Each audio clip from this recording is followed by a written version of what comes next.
এক্ষেত্রে দ্রবণ থেকে ব্রোমিন অপসারিত হয় বলে দ্রবণ বর্ণহীন হয়। এই পরীক্ষা দ্বারা কোনো জৈব যৌগে অসম্পৃক্ততার উপস্থিতি প্রমাণিত হয়।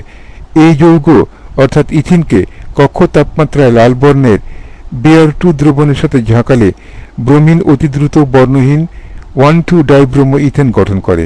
সুতরাং এ অর্থাৎ ইথেন যৌগটি অসম্পৃক্ত। CH2 double bond CH2 ethene ব্র্যাকেটে A প্লাস Br2 ব্র্যাকেটে CCl4 নিচে লাল বর্ণ তীর দিয়ে Br CH2 single bond CH2 Br নিচে লেখা রয়েছে 1,2 ডাইব্রোমো ইথেন আর ব্র্যাকেটে লেখা রয়েছে বর্ণহীন। এখানে সার কথা রয়েছে ইথিনকে কক্ষ তাপমাত্রায় লাল বর্ণের ব্রোমিন দ্রবণের সাথে ঝাঁকালে ব্রোমিন অতি দ্রুত বর্ণহীন 1,2-ডাইব্রোমো ইথেন গঠন করে। সুতরাং ইথিন যৌগটি অসম্পৃক্ত।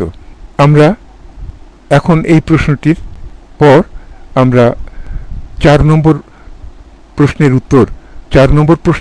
উত্তর এবং তাতে কত নম্বর রয়েছে 4 মার্ক রয়েছে সেটি আমরা করবার চেষ্টা করব।